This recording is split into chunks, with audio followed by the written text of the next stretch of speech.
everyone. This is Ryan Proffitt with Future Home Loans, and I'm here today with Daniel Danger Danius and our special guest, the none other Raymond Rivera. Hello, hello, hello. How's everybody doing this Monday morning?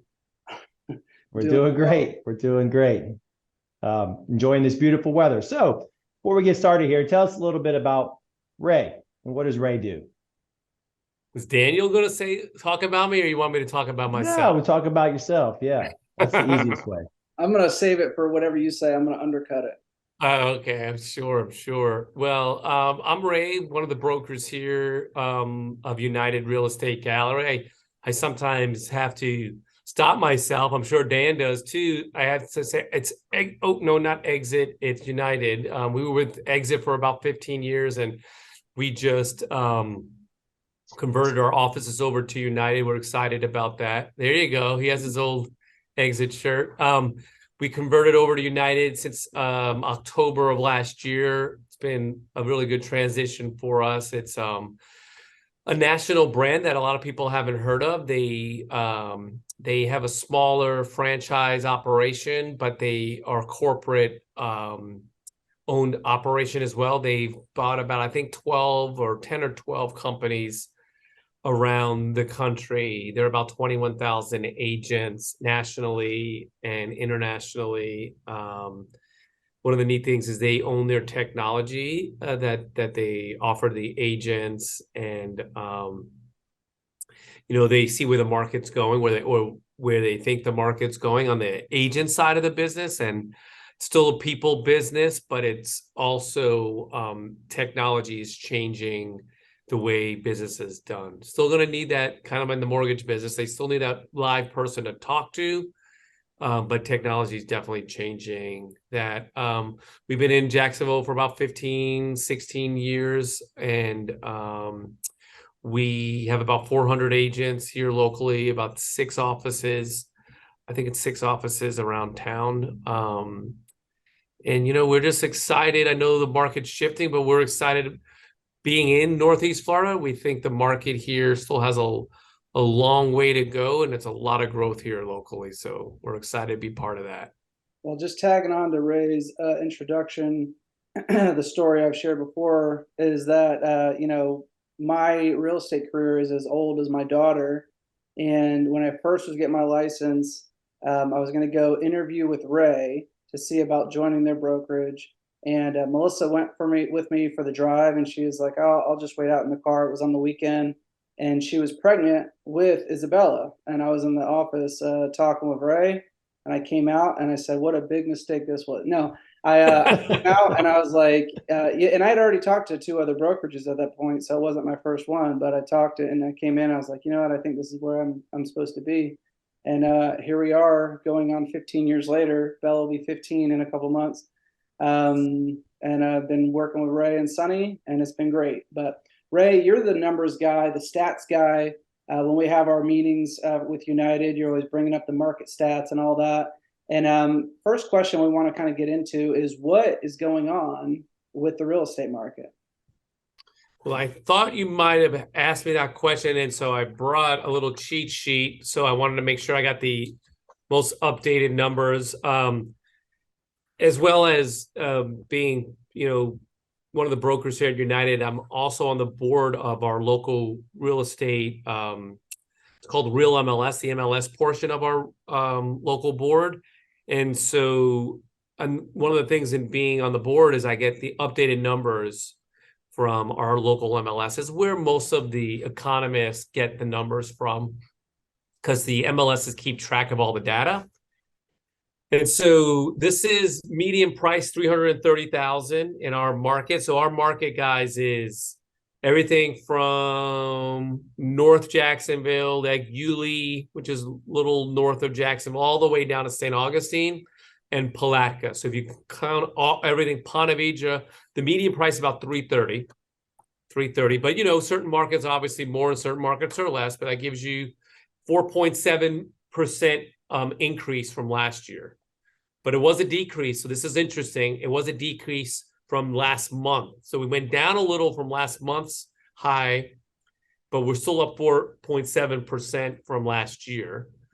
A couple of things I just want to bring to your attention. Closed sales. This is a big one for the month of January, guys, was one of our lowest in a long time. So it was down 30% from closings in December and down 33% from closings last January. So year over year, you'll hear that year over year number. We're down 30% from last January. That would reflect the closings. Sorry, I was going to say the closings, that would reflect properties that went under contract a month or 2 months prior. Exactly. November, December, usually it takes 30, 45, Ryan knows, 60 days, depending on the loan product. But yeah, so these are things that went into the market the last 30 to 45 days, usually. 1,588 sales. There's 11,000 agents in our market, and there was 1,500 sales.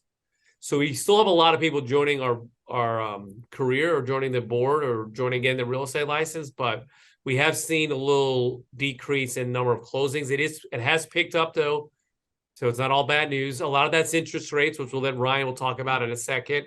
And this is interesting. Inventory. So the properties that Dan and the brokers and agents have to sell, listen to this one, Dan. It's gone up from this January to last year's January, 154%. There's 669 or 6,694 listings on the market, which is up 150% from last January. So that's a positive, I think. That means there's more choices for our buyers.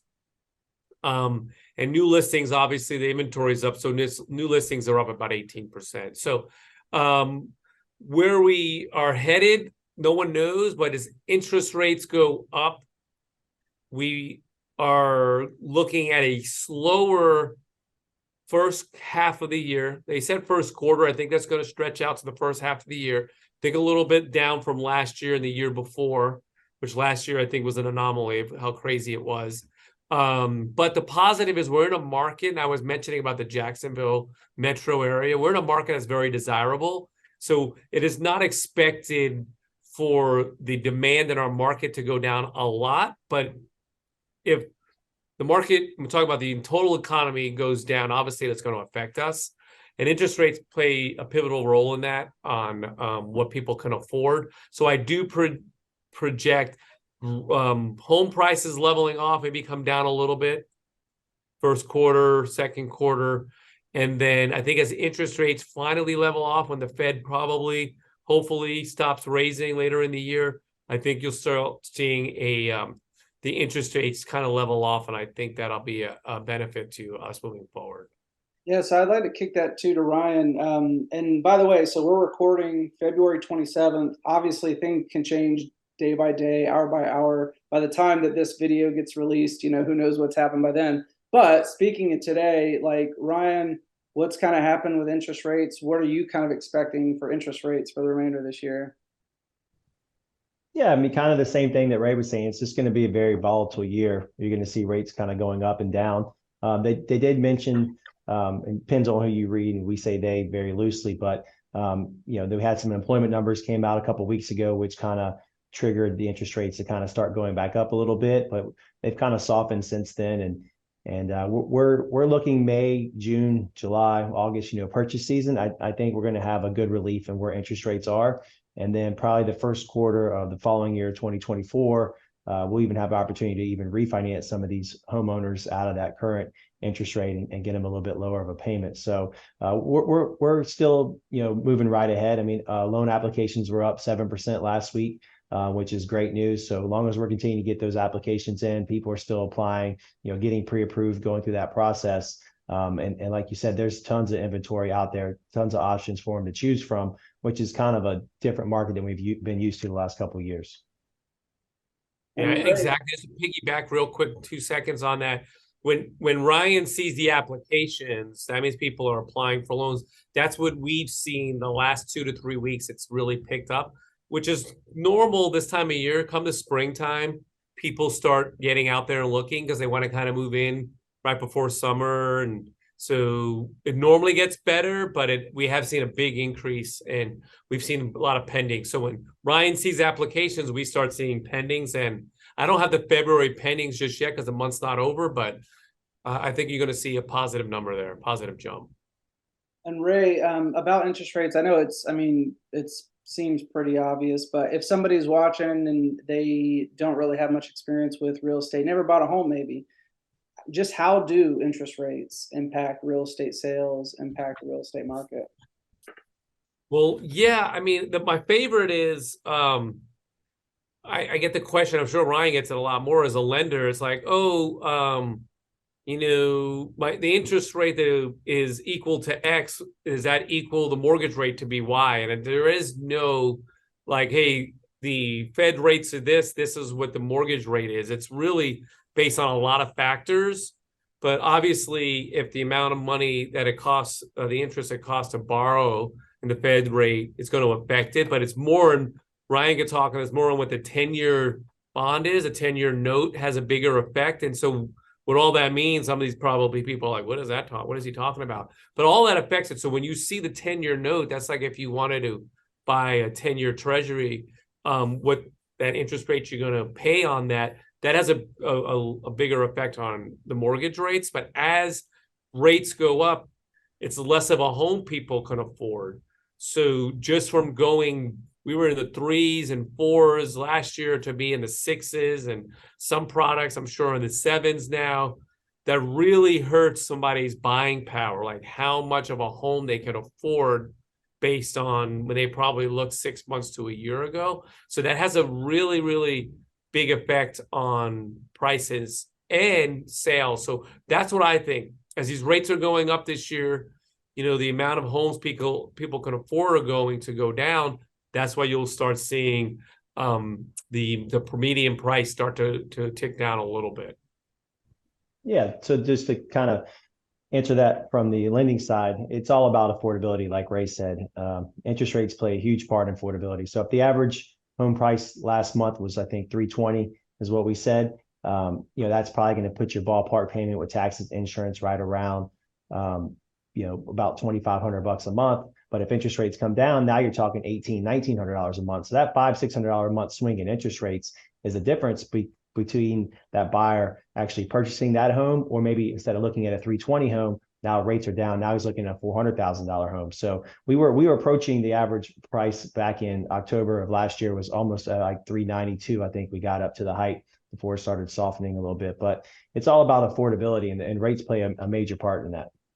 Yeah, and how do these rates right now look historically? Ryan, I knew the answer to that, but I'll leave it to the mortgage guy, because it's kind of funny when we talk to people, like some of the older generation, they're like, oh, you young whippersnappers, you don't realize I had a 20% mortgage. So historically, it is definitely affordable. My first home, and I'm not an old timer, not yet at least, I paid 7%, and that was a great rate back then, and that was 20 years ago. So the rates are still lower than when I purchased my first home. Yeah. What do you think, Ryan? Same thing. I mean, if you look at it historically, the interest rates are still very, very attractive. Now, are they as good as they were the last couple of years ago? Well, no, but that's what we're trying to just, you know, reprogram everybody to focus on what the monthly payment is going to be, because that's what you're going to make each month is your monthly payment. And that has a lot to do with the house you buy, has a lot to do with the interest rate or the loan program that you're in. And then if interest rates do come down like they're projecting in, you know, 24, 25, then there's an opportunity to refinance that. Just like when I got my first house, I was at 6.875 interest rate, and I was in the mortgage business, and that was a great rate. And then I said, hey, if we get under 6%, we'll refi. Then we get under 5%, we'll refi. Then we get under 4%, we'll refi. Then we get under 3%, we'll refi. And it just kept going. So that was just not normal. So if we could keep rates, like I say, like right around that mid 5s, 5.5 to 5.875 range, that's perfect for the affordability and on a mortgage to buy a home. Yeah, that's why I kind of bring that up too, is just that I think that's another aspect, is that people have this memory of interest rates being ridiculously low. I've got, one or two of those mortgages right now. But people getting used to interest rates, if there's not going to be a huge reduction, and this is probably where they're going to be for a while, if not for some slight changes, I think that the more people just get used to that, that some more consumer confidence will come up. as people get used to that new normal, I guess. But yeah, historically it's good. But yeah, speaking of that, the direction we're going, Ray, where do you think the real estate market is headed over the next 12 months, 24 months? In the near future, where do you think the real estate market is headed? Sure. I wish I had a crystal ball, but I don't. But I've gone to a few meetings and conferences with people that are a lot smarter than me, economists at the National Association, the Florida Association of Realtors. Our company, they have an economist that they work with, just projection, because this whole business, like most businesses, is try to predict what the future, projected future, because it's your budget and how much you're going to spend, and what. So no one knows, but what we have been hearing, and if you kind of take the number in the middle, because you'll have multiple predictions, they are projecting the market to be down 15%, I would say, is a good number in the middle. I've seen anywhere from like 9, I've seen high as 25-30%. So if you take the number nationally, take that number in the middle, is about 15%. This is transactions, transaction volume. Pricing is, they're projecting it to go down a little bit, 4, 5, 6% nationally. Some markets, real estate, you've heard the term, it's local. Real estate's all local, so it depends on the market you're in. Here locally, at our local level, we're projected to go down around the same amount, 3 to 10%, depending on the market that you're in. But we are seeing price reductions, which we've never seen in the last like a year and a half. Price reductions. People are looking, unfortunately, the sellers looking at what stuff sold 3, 4, 6 months ago, and they're like, oh, that's what I want to list my house for. Well, it's not that same market. And so we're having to, I tell our agents, go back 30 days. We're the new ones coming on the market. Don't go back 4, 5, 6 months. So we are projecting a market to go down a little bit in value in a lot of these pockets that really were overheated. And we had multiple offers. A lot of it in St. Johns County. I know where we live, St. Johns County, that market got really overheated. And we're seeing some larger price reductions in markets like that. But I will tell you, in the first-time home buyer, which used to be 150, 200,000, now it's between 200,000 and 300,000. That market's still hot. I mean, good properties, those properties still move pretty quickly. Oh, sorry, go ahead, Ryan. I'll say that goes back to the affordability question. So a lot of first-time home buyers, for our business, 1 out of the next 3 transactions is going to be a first-time home buyer. So it's somebody who's been, thinking about buying, what's prices doing, what's interest rates doing. So there's a lot to go in it. So we just having that conversation, kind of walking them through the process. And I think a lot of them now have kind of been sitting back on the sidelines with a lot of pent up demand over the last 6 months. And those first-time home buyers are now getting into the market. Yeah. Ray, if somebody's thinking about buying a house right now, what would you say? I said, no time is better than the present, because it goes back to what I just said. No one has that crystal ball. And I will tell you a quick story. I had a personal friend of mine, and 3 years ago, he was like, I want to buy a house, but the market's coming down. Market's gone up. He's a financial person. So he's like into the stocks and bonds. He's like, oh man, because he knows markets go up and down, up and down, up and down. 3 years ago, I'm going to wait. And then he's like, what do you think, Ray? I'm like, yeah, you could wait, but no one knows. Then he says the next year, I'm going to wait. Now it's really crazy. I'm going to wait. And then his wife was like, we need to buy. And so he bought last year. He bought last spring. And he waited, and it cost him probably the same house was worth about $200,000 more than he could have bought it 3 years ago. So no one knows where the market's going to go. No one knows what the interest rates are going to be. And all that money that he spent renting, if he would have, looked at what that cost would have been, if he would have put it towards a home, even if the market went down like 10%, he was still ahead. Yeah. So I would say there's no time like the present, especially if you want to be in a home. Like if you really know you want to buy a home, it's no time like the present. And that conversation is easier if someone's got a long-term plan to be with them. If somebody's like, they want to buy a house today and they might sell it in a year, it's a lot more like, you got to be a lot more strategic, really think through things a lot more. But if someone's got we're going to probably live here for the next 10 years, that generally, you're probably going to be okay. So yeah, depending on that length, I'm sure, definitely has an impact. But Ray, Ryan, any other questions? Ray, any other comments? No, it's always good to talk to you, Ray. We appreciate it. How's the golf game? The How's golf the game is the handicap way it doing? always Single is. The single always way it digits? is. I'm at a 9. I'm at a single digit. I got down to a 9. So There you now I can go. say I'm single digit, but I play like a double digit handicap most weeks. But it's What's going good. Dan doesn't let me go play. He gives me too much work to do. I know it's tough, but the weather's turning beautiful now. It's his golf season, so I'm sure we'll see you out there. Best time of the year. That's why we live in Florida. All right, Ray. Well, appreciate your time, and thank you for being on with us. Appreciate it. Take care, guys.